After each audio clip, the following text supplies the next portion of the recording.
Welcome to the show. Basabone banyabo abatambula naffe ku mukutuguno gwa Megaton Media tugamba nti oberanga subscribing likinga ate oberenga osharinga kwa mulire agesika nako lwalero ndine Council Freedom abo tubeera naye biba biralamu tetuba mu kulekana tetuba mu kulejjesa ate tuba mu nsonga z'amateeka waliwo ensonga ezigenda mu maaso za Gravity Omutujju ne Pazzo wampoga tujayitayo katono naye ensonga eno y'okubeera nti okumula kususse ne Katikkiro yavuddeyo n'abanga akyogerako ndesa Council Freedom abeerenga atutangaza okuwemula kuno kwe bayimba nga bawemula ennyimba zonna nga ziwemula ye akiraba ki amateeka gagamba ki Council Freedom sooka obuze ku bantu abatulaba babeerako tubaagala nnyo era tubalamusizza mukola kyamaanyi beebaza bonna abateekayo obuvunaanyizibwa okubaako bye bayiga mu bye twogera ne bye tugezaako okubaganyako ebirowoozo abagezaako kuuma abaana twagamba abaana bali mu holiday abagezaako sevinga akasente era nze oba osobola kubanga bwebunanyizibwabo anti obagamba mbabuuzwa kubanga ebintu byendabye bigenda mu maaso ndowooza era byennyamiza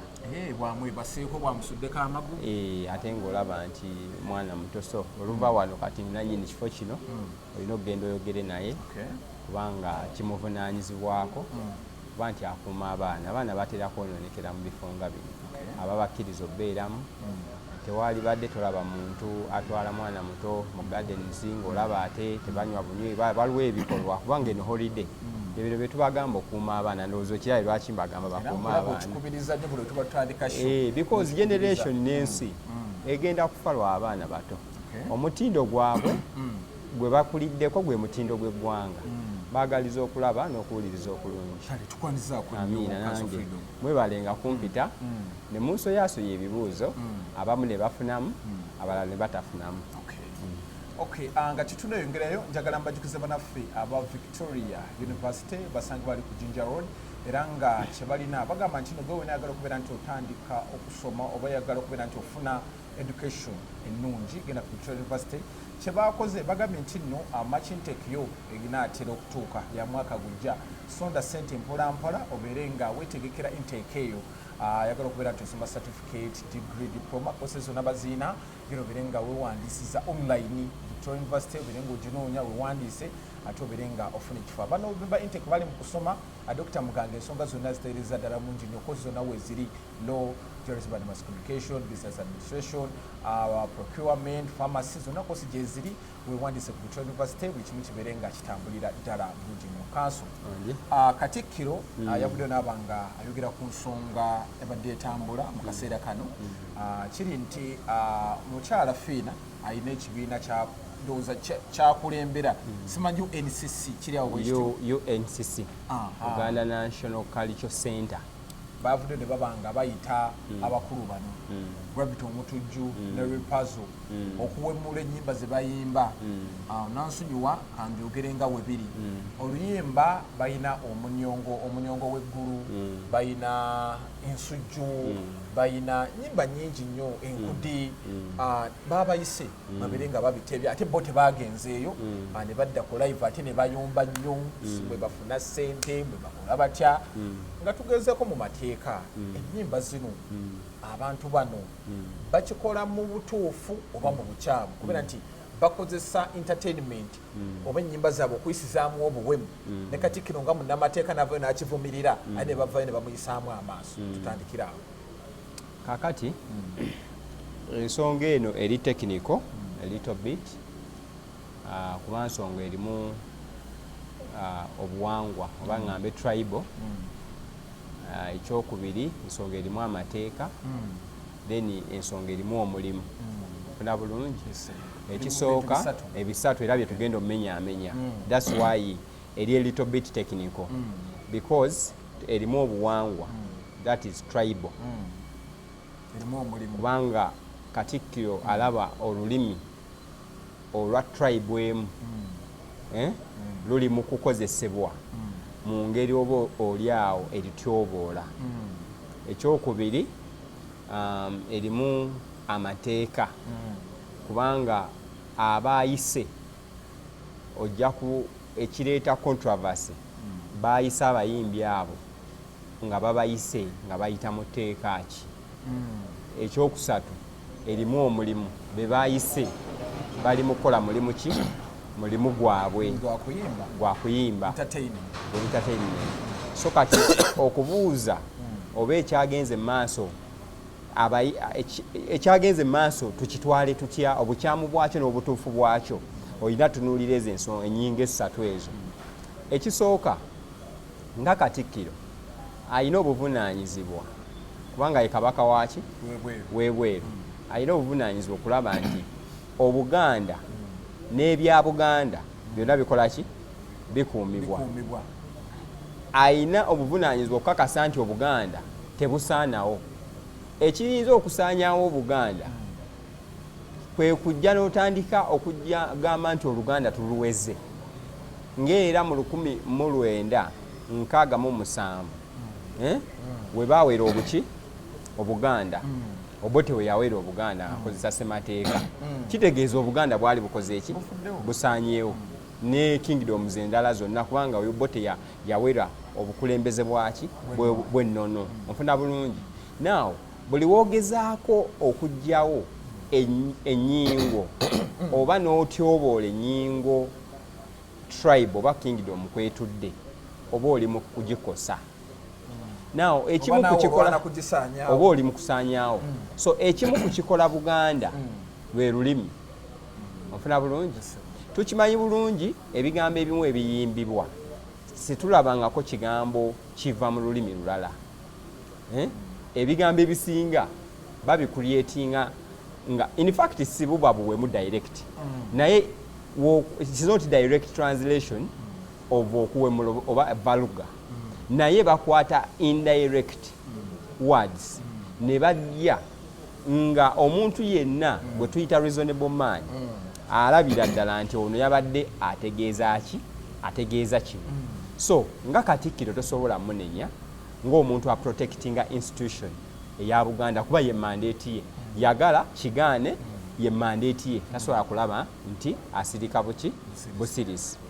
So kati ye ensonga esooka. Woba otunuulidde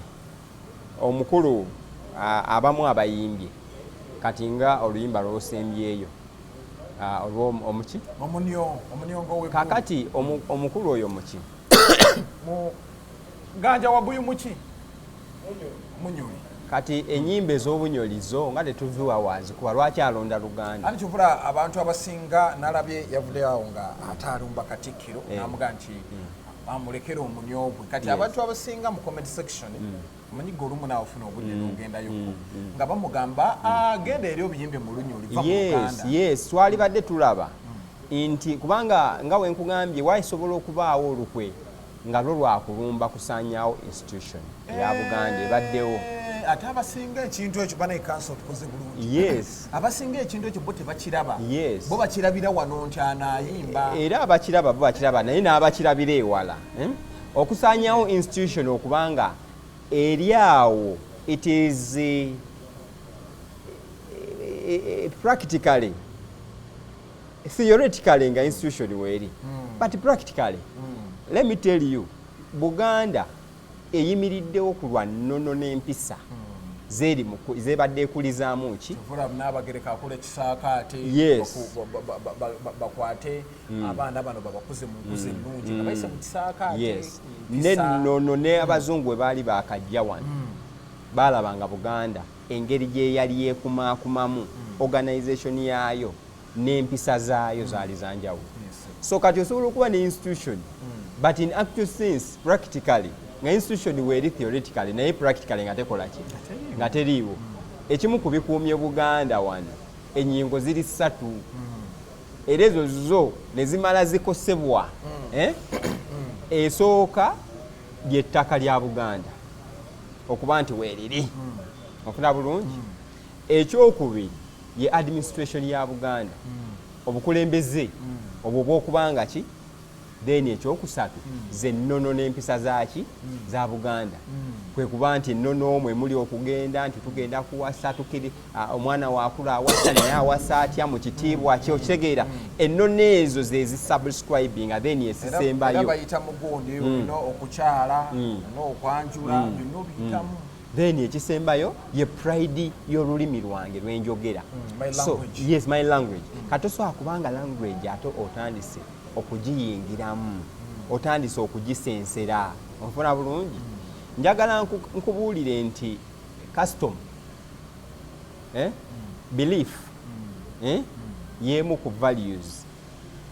ezikola amateeka mu ggwanga ennono ate ennono ekigifuula ennono kwe kuba nti eggwanga eryo community eyo ennono eyo ebadde egikkiririzaamu kakati ebigambo bino bye tuli mu kugamba nti kati twogera n'empisa gye tuli mu kweyisaamu nga ffe abayimbi abali feemu eri mu kuggyawo ennono eri mu gikyusa kuba ennono ebaddewo olulimi lubaddewo forever for some time nga tulukozesa nga we lulina okukola ki nga we lulina okuba naawe kati otandise okujja oli mu ludivertinga oluzaawa however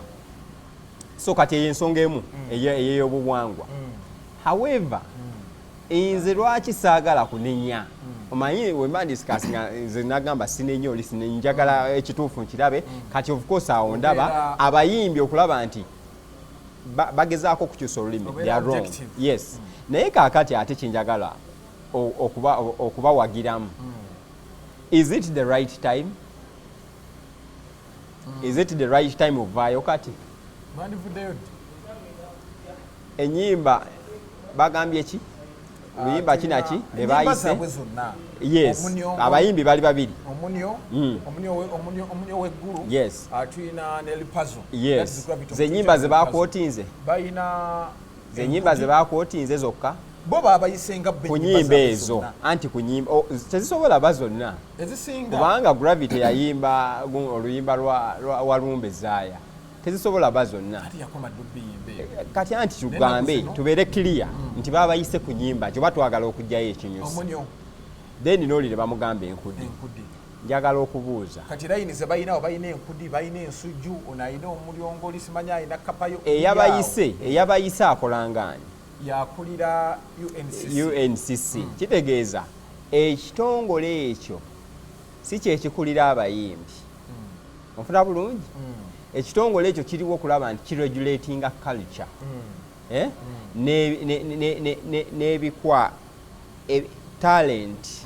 naye nga zeesigamye ku buwangwa talent nga zeesigamye ku buwangwa ennono onfuna bulungi era ekitongole ekyo kikola in tandem oba in connection with the Ministry of Gender ubundi eno gyalimu balamu onfuna bulungi ministry ye regulating abantu onfuna bulungi now oluyimba luno lwazze emyezi emeka teruweza mwezi enkudi yajja ebbanga ki tebagironkinga now atuwulizaawo njagala atutegeerere woba ompise ekitongole ekyo tekyazze jjo UNCC okwepiica seena kya 1959 wano batandisa butandisi kigiro olwokiteekamu ssente kya 1959 kisinga ne kwezi omukulu now kambuuze ekitongole kibaddewo ate yabayise teyafunye ejjo obukulembeze aluddewo nga waali ono omukyala aluddewo kati njagala okubuuza okwepiica kwali kwaddi kuwezezza emyaka giwera eri ani yakuwa layisensi ekulonkinga ani yawa okwepiica kuba omuyimbi y'omu ayimbye ennyimba za njawulo nnya nga zonna zabuwemu simanyi waliwo noluno oluyimba simanyi zakutudde naye waliwo ekinnya mu kituli ejjenje mu kiki ejjenje mu kituli waliwo neisima embaga y'isima n'amina onfuna bulungi eno abantu gye bagana ogendako nze saagala kumanya kubanga yange sigenda mu bivulu onfuna bulungi buli omu alina right yogenda oba bagenzi oba tebagenzi. That's not a matter of discussion for now. But what I want to ask, omuntu waba yayimba ennyimba 5 emabega nga gavumenti oba authority emuwadde license ne authority ne go ahead okugenda okuzironkinga, kiki ekyavuddeko luno? Yasusse nnyo. Kuzirinnya luno lumu zirinnya. Njagala wano kyetuli mu discussinga who is promoting what. Igwali mu kugaana oli gwa promotinga because gwa authority. Obadde wagala gravity bamulekayo ngero olulala. Nedda. Bata ina n'olulala lwagambye olulala. Toli mu kuntegeera. Okisooka nagambye omuntu akwata olulimi lw'abantu ogenda kumpabisa abandaba mukyamu kati ndi ku bukyamu bwa nze sinatuuka ku gravity tukyali ku UNCC eyayise ogambye oluyimba lukyamu ofuna bulungi oluyimba lukyamu naye nze analysis yange nkugambye ono gwoyise ku luyimba olukyamu lwakubiddwa omwezi gumu waliwo ennyimba endala 4 zazayimba era n'omukkiriza omuwa oba ebisaawe byammwe babawa ebisaawe ne bamukkiriza ne poliisi nejja nekola ki nemukuuma ku nnyimba 4 eziyise emabega. Kati kitegeeza gwali mu kupromotinga gwe weefuula bwefuuzi nti oyagala gezaako regulatinga naye regulator tewalikiriza muntu kulonkinga luyimba nga lubi. Lwaki omukkirizo ziri ennya lwaki waziyisaawo lwaki tewawandiika? Abo bali bamanya anaakyuka bagenza okulaba agize ne bakolawo banga otamwemuki baali bamanyi anaakyuka ennyimba ezo zetwogeddeko ennya we tuba nga ddala tugoberera amateeka luno neziri ziriwe zisinga obubi luno nno lubi omunyu olaba Katikkiro yavuddeyo ne lusinga okwepiikya National Anthem n'omwana wo obulira nakati ng'aluyimba obulira oba mugambe nti kibi kuba ajja kubuuza nti bisiŋŋaana naye gravity nedda olaba Katikkiro yavuddeyo. So at the end of the day nze kyendaba regulator ye musobya waliwo kye tuyita lawlessness kye twakyogerako luli buli wo promoting ekintu ne kijja nga kibeerawo nga bwe twagambye nti eggaali ejja ezimba kuba kakati buli muyimbi buli bunabyabufuzi MP aye bannabyabufuzi basusse ennaku ze bagamba buli omu atambula n'eggaali kakati ekyo kigenda tuuka nga issennomu bw'oba totambudde naye obafa naye ng'ate effects z'eggaali we zinaatandika okukosa abantu nga balyoka bawandiika nga balyoka bazuukuka onfuna bulungi nga bamaze kukosa ki bantu abamaze kukosa bantu so kati oluyimba batandise okulaba nti bulijjo tulina obuvunaanyizibwa oburegulatinga nga lumaze nga nnyingi zimaze okukosa society ofuna bulungi. So eyo ennyingo ey'okuba nti baregulator abaturegulatingira abakwanaganya bayinamu obuki bayinamu obunafu. Ministry ya gender yeyina okumakinga sure nti empisa zibukana muki mu ggwanga ofuna bulungi. Tuyina interreligious council wane wenyini emmengo interreligious council interreligious council tevangayo nakuwa statement ku ngeri ki oba ennyimba ezo gye zikosaamu eddiini. Neze gundi eyo yannema interreligious council olaba omusumba ayimirira ku kituuti n'akola statement gundi ya nnyoko kati walemedde okugira oli omusumba olufe abeeru kati anti institution ndi mukulaga institutions zaffe we zikola institutions zaffe ziri so waliwo twalisomanga SST gye twayitanga dormant volcanoes oba active volcanoes ne dormant kakati tuyina institution kati ngende yayisa abayimbi ng'obuuza ku nnyimba ziri kakati tusooke tuve ku nnyimba z'abo abantu genda okuba eki oluyimba lwaluwulirako mwami zokukokole ki oyo omwana whatever the case. Ate kati nze kye nalabye kanso buli ayimba ebintu ebyo akakana agudde eddalu tulina master blaster katoyo mwami emmese yanywa omwenge n'aviirako ddala kati tulina master blaster oba yafa kwegamba buli azaawe mula agenda bubi so kati olwo oluyimba nalwo baregulator baali ludda waawo nga luyitawo kibuuzo kikulu nnyo onfuna bulungi so kakati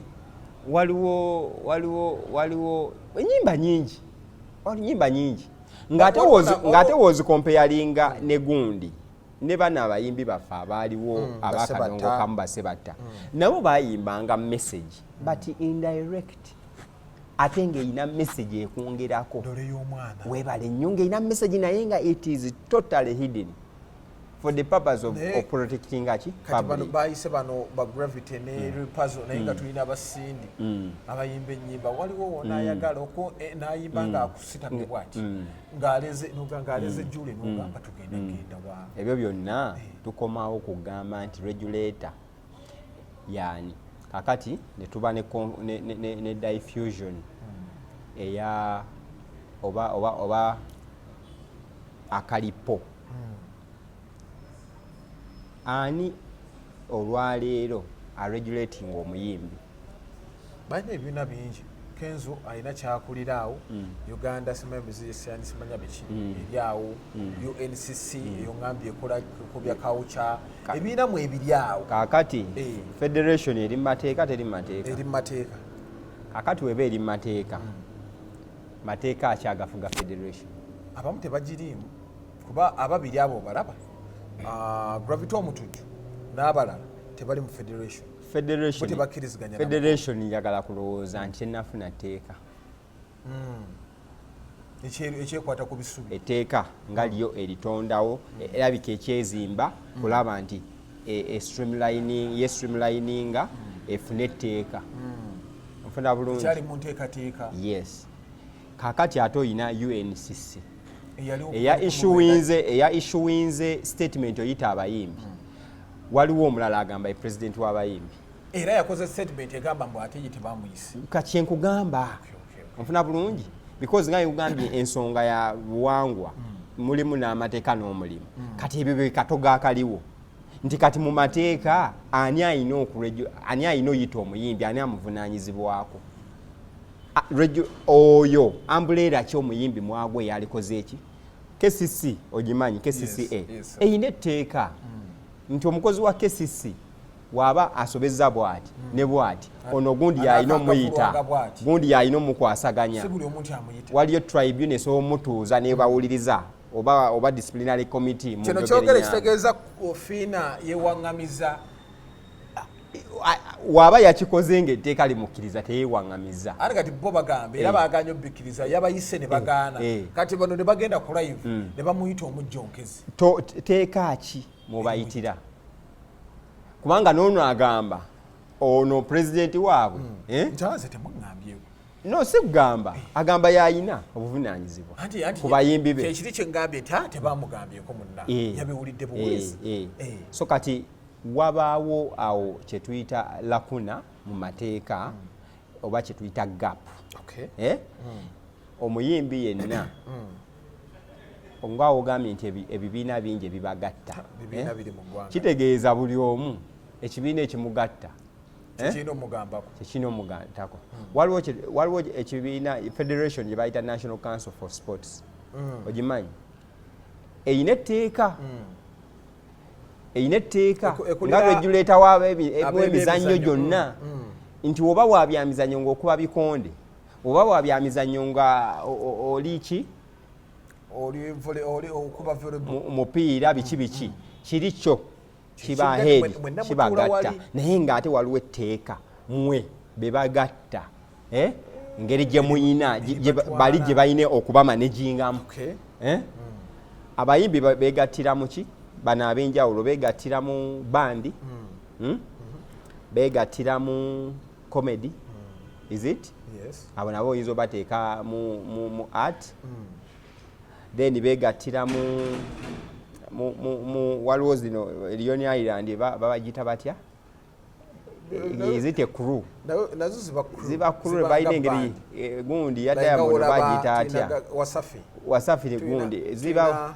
for example Uganda tuyina Gagamel Firebase crew yes kati ezo crew zirina okuba ne bands ez'enjawulo zirina okuba nga ziregisteringa eri federation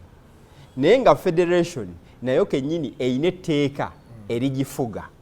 nga ne federation nambi erambikiddwa etteeka eryo bulungi nnyo ku ngeri ki gyefunamu obukulembeze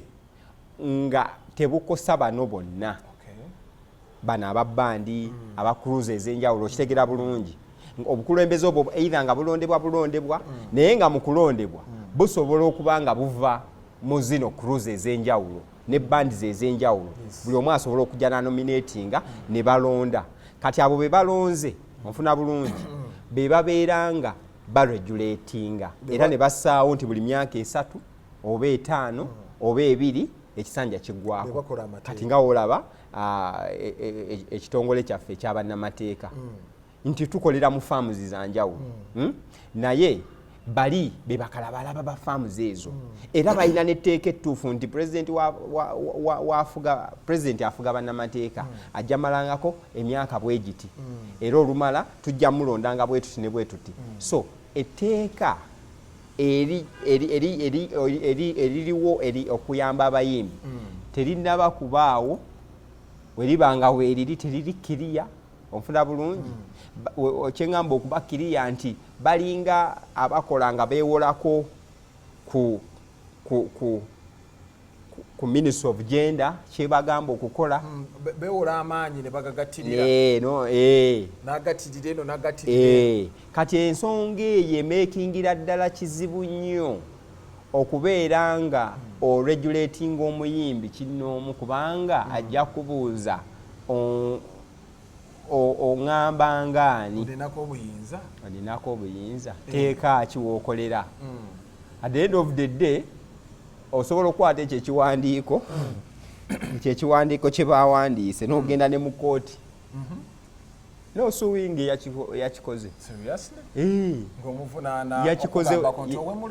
no ekyokuŋŋambako nga mpemula tekiba kikyamu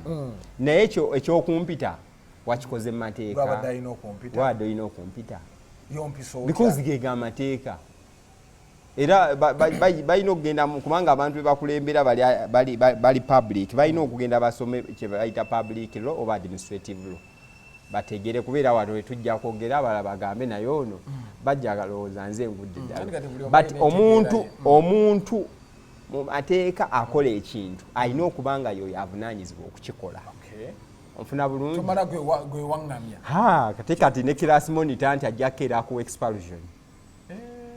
class monitor w'essomero nti amaanyi alina amaanyi w'emmere ajja akola amateeka yes omufumbi w'emmere omusange mu kibiina ng'asomesa ajje mu kiraasi agale leero nze nina osomesa are you mandated to do that kitegeera bano nabo kye bali mu kubuuza ekikulu bo bakyamu ebigambo bye bakozesa bikyamu naye n'okugezaako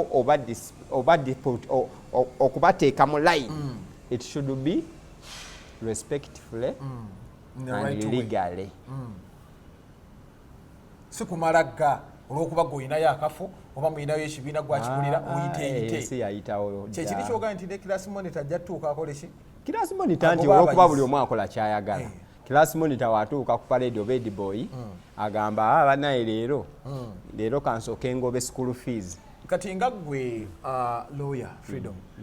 ekintu kyokuwumula kino nga tugenze mu kintu ky'amateeka wadde bali ogambye nti tebabayitidde mu contest ntuufu mbuuza bubuuza muntu ku bye twebuuza kubanga ali mu baluwa nabo bakyogedde nti tewali ono avuma n'ono amuvuma watuyisengaani ensi tuli mu yalulwo gwe watuyisengaani kuba babayiseeyo ne bagaana okugendayo kati ono ne bawera ennyimba za gravity okubibwawa ku BBS kekyo kyenkugamba nti nno oweze otuuse n'okuwera kakati the best that would be done kwe kulaba nti mbayise bagaanyi then you right owandiikira omuntu alina mandate wandiikira ministry kati ate ministry ye esobola okuba ne capacity esobola okuba ne jurisdiction. Bagambye nti gundi omwe baabayise ebitongole bingi byabaddemu era ne poliisi yabaddemu ne poliisi neeyogera ne babasamuninga. Nkugambye amateeka kintu kizibu nnyo. Tegakolanga ffe wetugalaba. Etteeka likuwa obuyinza okubasamuninga.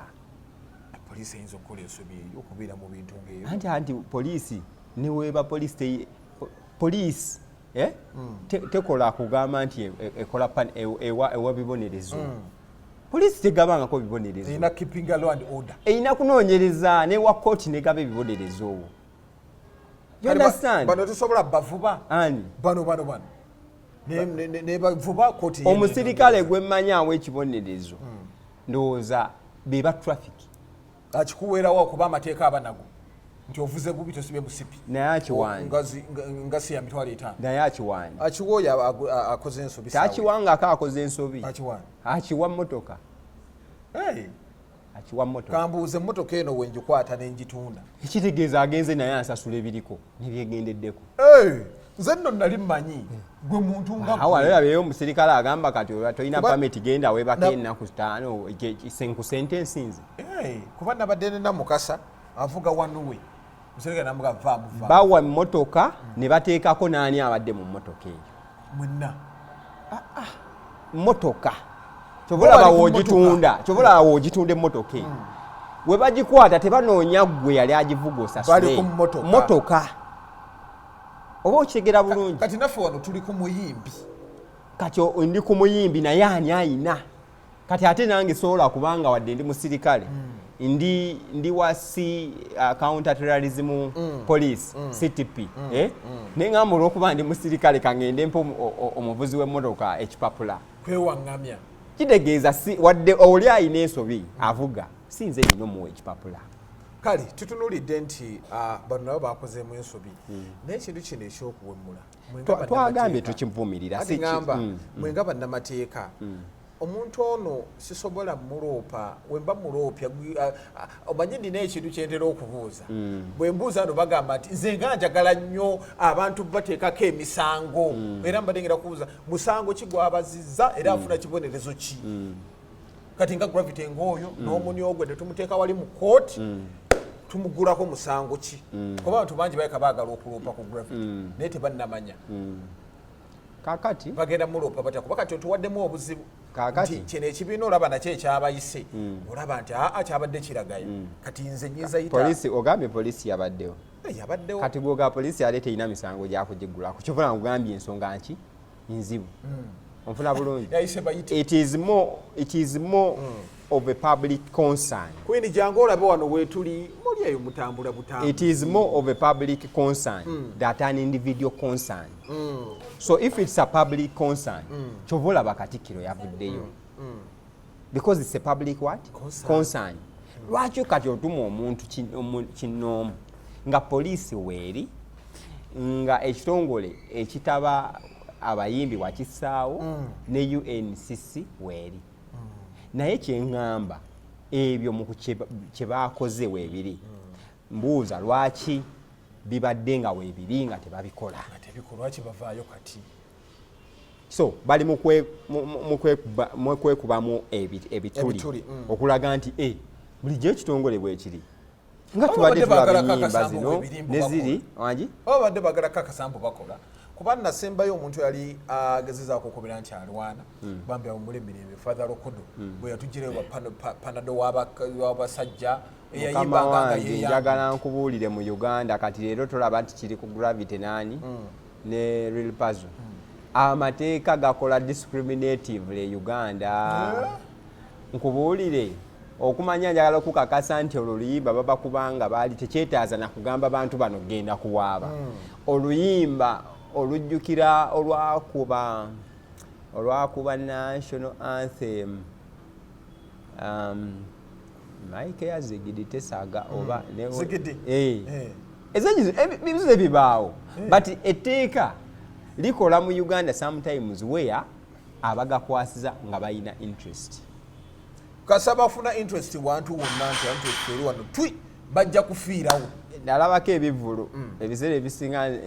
ebivulu ebyo nze mbirabirako ku TV. Mwana muto wabadde tolimba mulaba banogenda basibaba. Ekivulu ekimu ekya Mickey Wine zaali ziwera ssaawa 6 zennyini ndowooza nga wabulayo n'eddakiika 10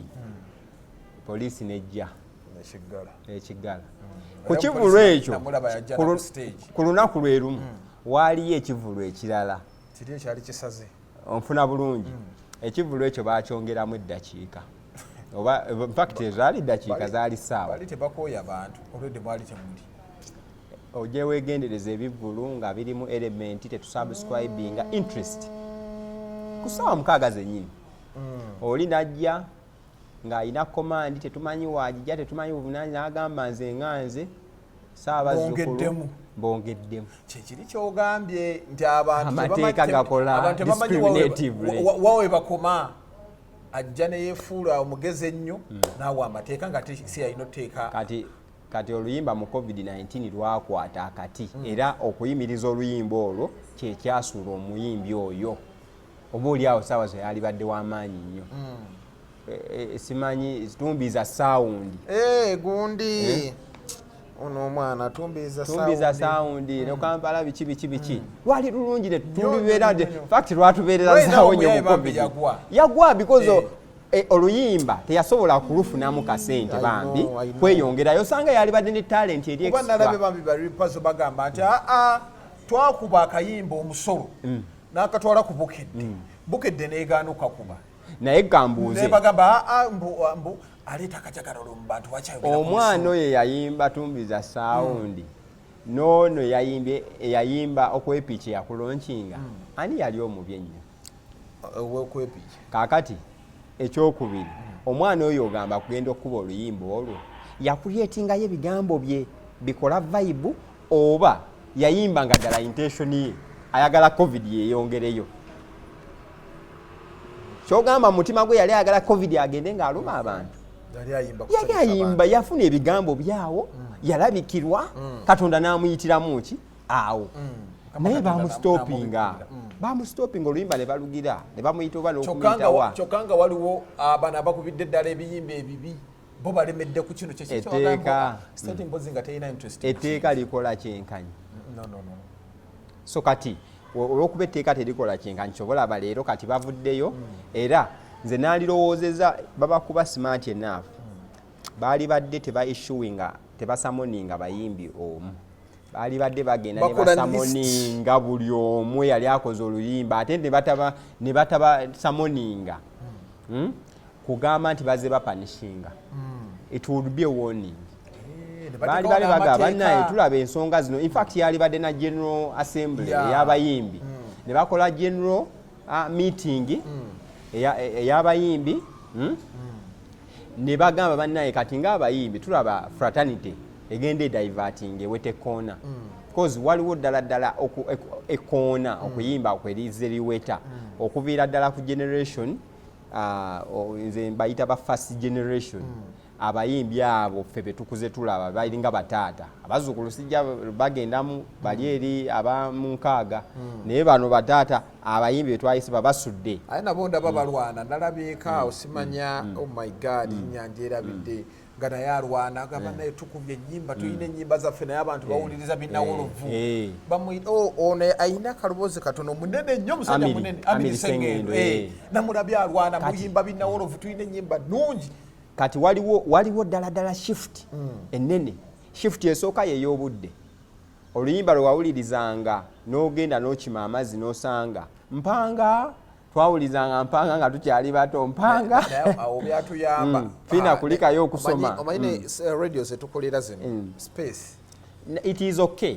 when olaba nze kankubuulire wenkola ekirungi oba weetaaga neweziba ddakiika 2 okukiwuliriza kubanga n'eddakiika 2 okubiramu obulango kubanga gwe nkikubidde ajja kunyumirwa akayimba ka ddakiika 10 eno sho ya ddakiika mmeka eno gyokola ng'ogiteekayo yo ng'ogiteekayo tolangiramu tolangiramu kitegeeza ekintu ekiba kirungi era mu kyo mufunira n'omukisa mu budde bwakyo obungi n'okirangiramu kubanga kirungi oli ajja gamba nedda wadde lwa ddakiika 15 nolowooza lwaki abantu babivaako ebyo ebirungi ne badda ku bino? I think okuteekebwateekebwa nga bwe twagamba luli nti abantu tebakyajja mu kuyimba first of all as a profession bajjamu okuba akoze eki ka talenti n'aleeremu ogiteeka muki mu profession. Ekyokubiri bannayuganda kati ffe tukola bayimbi sibe omuntu si ye akola obuyimbi bwe ffe tusiima nti kati tumuteekeyo kati omuyimbi nga gundi kyova olaba oluusi tebawangaala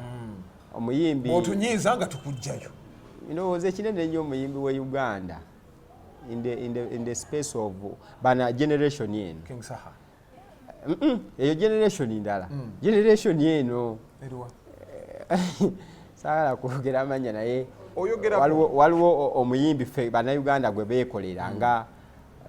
eyamuwala yatula ku bisambi nakola atya nakuba ka dansi ozambe. It is the public that made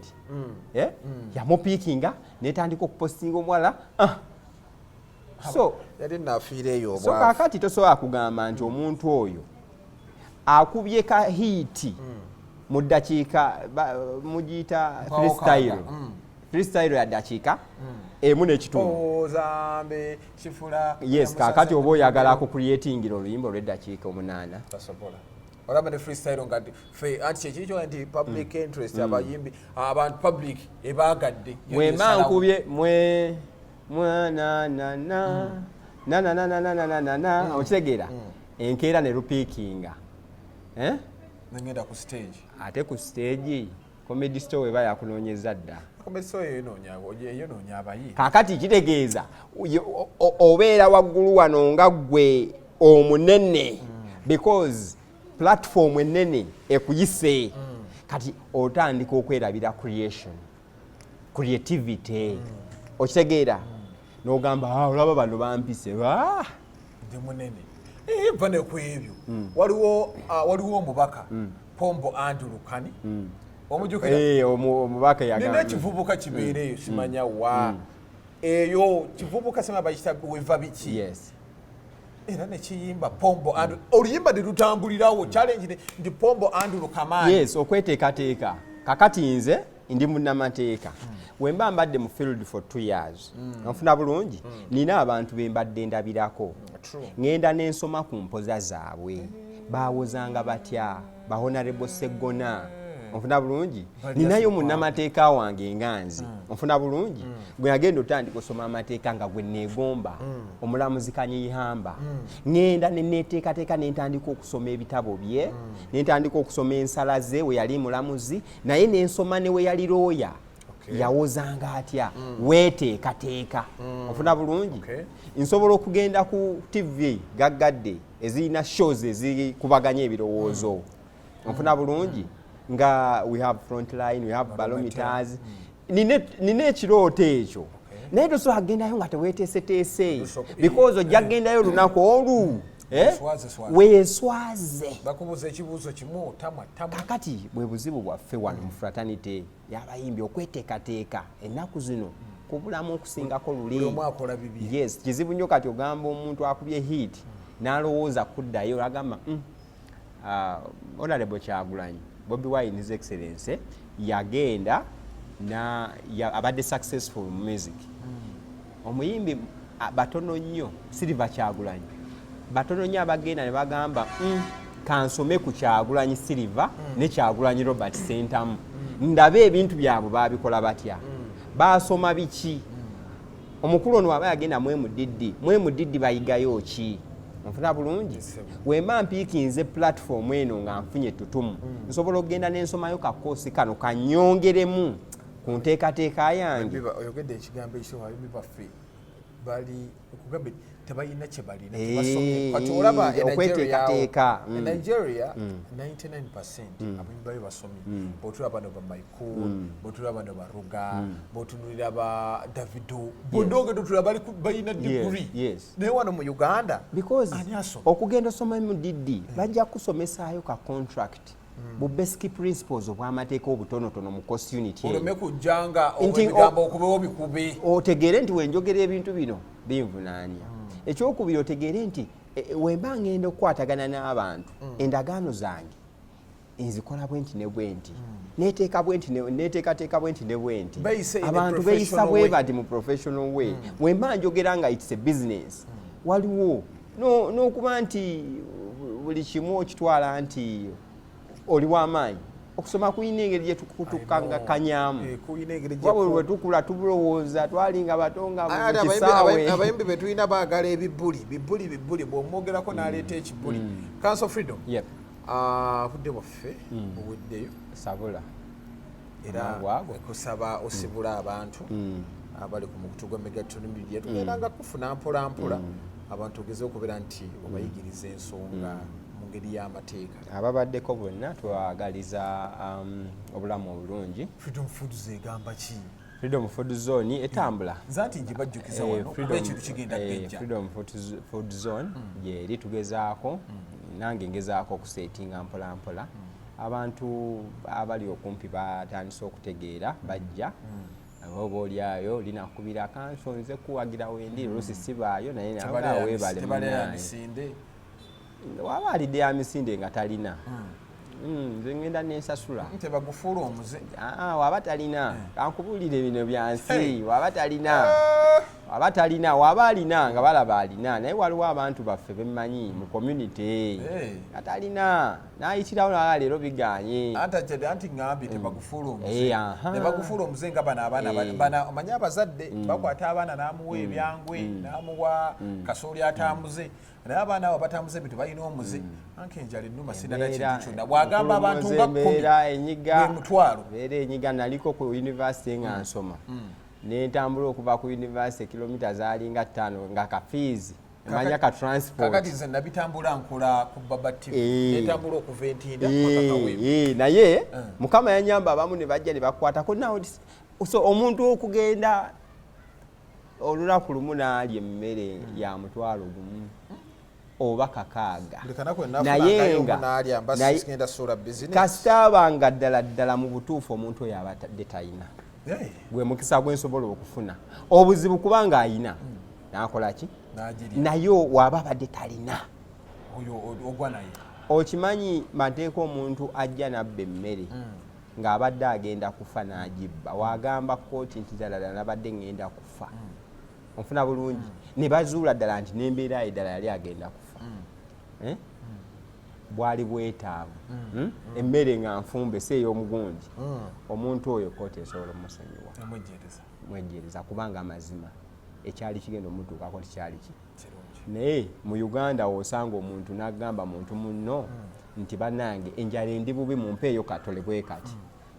nga n'omuntu gw'osaba obukodo tuli bakodo nnyo alasobola kuwa yadde ki akajiiko neyanzanye neyanze kati tubaza okuba nti mbadde mutambula naffe ku mukutu guno gwa Megaton Media tugamba nti nobeera ngu subscribing likinga ate obeere ng'osharinga ku mmuli agesigika each and every day each and every time tujjanga funa obudde twogereko ne Council Freedom atufizeewo kadde ensonga z'ebyobufuzi nazajja tujja muleeta lwakutaano mubeere nga lwakutaano lwamukaaga tujja lwamukaaga olwomukaaga tuba tetuyita mu wiiki ku Sande bajja biraba kale kusaba bulungi mweraba